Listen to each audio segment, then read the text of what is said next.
차태현, 박소은 김다혜의 딸 7.5kg 골드바 통클 선물? 생후 10일인데 요람이 작아 알고 보니. 배우 차태현이 박소은 김다혜의 딸 탄생 축하 선물로 7.5kg 골드바를 전달했다는 기사와 생후 10일인데 요람이 작을 정도로 폭풍 성장이라는 기사가 눈에 번쩍 띕니다. 차태현은 박소은과 대체 어떤 관계이기에 1,000만 원 상당의 통 큰 선물을 했다는 것인가? 태어난 지 10일밖에 지나지 않았는데 벌써 요람이 작아질 정도로 키가 컸다면 며칠 후면 더 큰 요람을 구입해야 하지 않을까 생각됩니다. 구독, 좋아요, 알림 설정은 사랑입니다. 더 좋은 영상으로 꼭 보답하겠습니다. 배우 차태현이 박소은 김다혜 부부의 딸 전보기를 위해 골드바를 선물했습니다.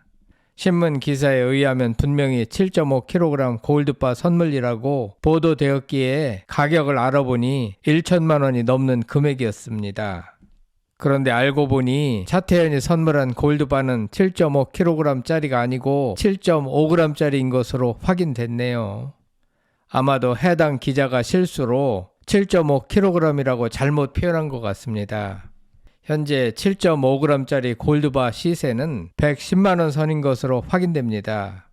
연예인들 간에 그 정도의 선물은 충분히 할 수 있는 것이고 사치품이라고 볼 수는 없을 것 같습니다.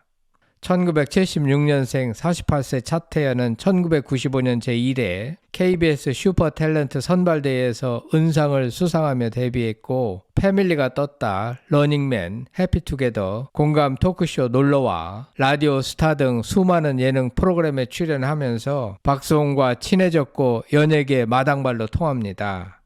1991년 제1회 KBS 대학 개그제를 통해 KBS 공채 7기 개그맨으로 데뷔한 박소은과 형제 같은 관계를 유지해온 것으로 확인됩니다. 차태현은 박소은보다 4년 늦게 연예계에 데뷔했고 박소은의 결혼식 등 거의 모든 일에 참석하는 관계입니다. 박소은의 결혼식 날 차태현의 등장에 박소은은 그를 포옹하며 태바라 라고 차태현의 별칭을 불러 화기애애한 분위기를 자아냈습니다. 그런가 하면 24일 박소은 김다혜 부부가 운영하는 딸 전보기의 계정에 전보기를 위한 축복과 귀한 선물 감사합니다라는 글과 함께 한 장의 사진이 게재되면서 차태현의 선물 사실이 알려졌는데요. 7.5g의 골드바가 담긴 액자에는 전보기 탄생을 축하해요. 전보기의 앞날에 축복만 가득하길 차태현 삼촌이라며 애정이 가득 담긴 문구가 적혀 있습니다. 차태현은 박소은 김다혜 부부가 결혼식을 올릴 당시 직접 참석해 친분을 드러냈는가 하면 두 사람의 딸 전보기를 위한 특별한 선물로 의리 있는 면모를 보였습니다.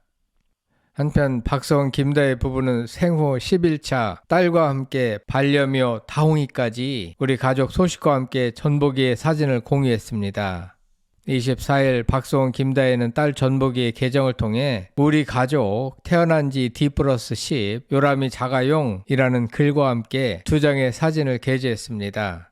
공개된 사진 속 박소은은 자고 있는 전보기를 가운데에 둔 채 손가락 하트를 하며 환하게 웃고 있습니다. 아내 김다혜 역시 미소 지은 채 카메라를 응시하고 있습니다. 얼마 만에 가족 완전체를 이루었는가. 이들 부부는 연일 전보기 소식을 전하며 신바람이 난 모습입니다.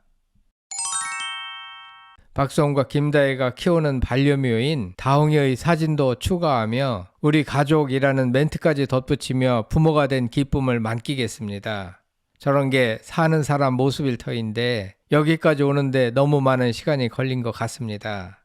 요즘 대한민국은 합계 출산율이 0.7명으로 전 세계에서 꼴찌인 나라가 됐습니다. 부부가 결혼해서 2.1명을 낳아야 현 상태가 유지되는 것인데 그것의 절반에도 미치지 못하는 0.7명밖에 낳지 않고 있기 때문에 이런 추세라면 머지않아 우리나라 인구는 3,500만 명 수준으로 떨어질 예정입니다. 그렇게 되면 나라의 경제 수준도 크게 축소하고 여러 가지 경제적인 문제가 발생할 것이라고 합니다.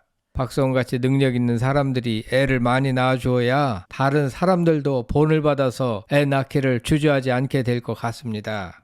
한편 박소은과 김다혜 부부가 체격이 커서 그런지 전보기도 쭉쭉 커나는 것 같습니다.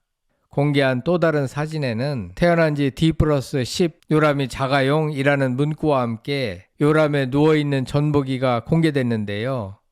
키가 184cm인 박송을 닮아 벌써부터 꽉 찬 듯한 모습이 시선을 끕니다. 며칠 후면 요람을 교체해야 할 것 같습니다. 한편 전복이가 폭풍 성장하면 육아의 기쁨이 크겠지만 그에 못지않게 신체적으로 많은 힘이 듭니다. 한 매체의 기사에 의하면 고난 끝 육아 시작 박송 강재준 눈에 넣어도 안 아픈 내 새끼 자랑이라는 기사가 올라왔는데요. 고난 끝에 자식을 품에 안은 스타 부모들이 애정을 담은 육아 근황을 보여주고 있습니다. 지난 14일 박송 부부는 결혼 3년 만에 딸을 얻었고 그는 아내 김다혜와 함께 매일 SNS에 육아 근황을 보여주며 팬들과 소통하고 있습니다. 지난 23일 두 사람은 삼촌 이모들 오늘 전복이랑 눈 마주치기 성공했어요. 점점 똘망똘망해져요 라며 생후 9일째에도 빠른 성장으로 목을 가누는 등의 모습을 공유해 시청자들의 놀라움을 자아냈는데요. 박송 김다혜 부부는 시험관 시술 끝에 아이를 얻었기에 더욱 남다른 소회이고 신기해하는 것 같습니다. 나님 치료를 위해 병원을 찾은 두 사람은 시험관 시술을 결정했는데 그 이면에는 가족사로 많은 스트레스를 받은 박송의 정자 활동이 저하됐기 때문에 난임이 되었던 것입니다. 김다혜는 SNS를 통해 임신 후 맞았던 상당히 많은 호르몬 주사기를 공개하며 시험관을 하기 전에는 몰랐다. 모든 것을 직접 경험해보니 얼마나 힘든 일인지 난임 부부들을 더 격하게 응원하게 됐다라고 털어놓기도 했습니다. 초음파 사진 공개 후부터 아빠를 닮았다며 애정을 드러내는가 하면 생후 3일 차에는 새까만 머리숱을 자랑하는 등 금지 오겹이야 하며 아이를 아끼고 돌보는 모습을 보여주기도 했습니다. 어떻게 보면 전형적인 팔불출의 면모입니다. 한편 개그맨 부부 강재준, 이은형도 지난 8월 아들을 품에 안았는데요. 2017년 결혼했지만 오랜 시간 동안 2세 소식이 없었던 강재준은 2세 계획을 위해 100일 만에 26kg 감량 투혼을 보여주는 등 각고의 노력을 더한 것으로 확인됩니다. 41세에 출산하게 된 이은영은 노산으로 큰 걱정을 했고 더구나 자궁 근종, 저혈압, 하혈 등 고충을 겪기도 했습니다. 무사히 아이를 품에 안은 두 사람은 SNS를 통해 육아하는 모습을 보여주고 있습니다. 갓난 아이임에도 불구하고 강재준을 쏙 빼닮은 모습을 자랑하거나 새벽에도 잠들지 못하고 육아에 몰두하는 모습을 공유했습니다. 요즘에는 애를 1명, 2명 낳아도 저렇게 힘들어하는데 1960년대, 70년대 5, 6명씩 자녀를 낳아 키운 부모님 세대는 대단한 것 같습니다. 그 당시에는 대개 20대에 결혼해서 애를 낳기 시작하는 데 반해 최근에는 결혼 연령이 크게 높아졌고 애를 낳아봤자 한두 명에 그치는 것 같습니다. 애가 그만큼 귀해졌고 그러다 보니 슈퍼맨이 돌아왔다와 같은 프로그램이 인기를 끄는 것이 아닌가 생각됩니다. 지난 20일 방송된 KBS 슈돌 545회는 만 53세 전복이 아빠 박송 덕분에 최고 시청률 4.7%를 기록하기도 했습니다. 슈돌은 오는 10월 27일 일요일은 오후 9시 15분 방송되며 11월 6일부터 수요일 오후 8시 30분 방송된다고 합니다. 슈돌은 당분간 전복이 얘기로 시청률을 견인할 것으로 보입니다. 전복이가 얼마나 빠른 속도로 성장할지 기대를 모읍니다. 아울러 곧 있게 될 친형 부부와의 60억 횡령 사건을 비롯하여 명예훼손 사건은 어떻게 결론 날지도 궁금합니다. 아무튼 그런 사건들과는 별개로 전복이 가족의 건강과 행복을 응원합니다. 인생 별거 없습니다. 건강하고 행복하게 사는 게 최고 잘 사는 것입니다. 여러분들 생각은 어떠신지 궁금합니다. 성창힐 TV였습니다.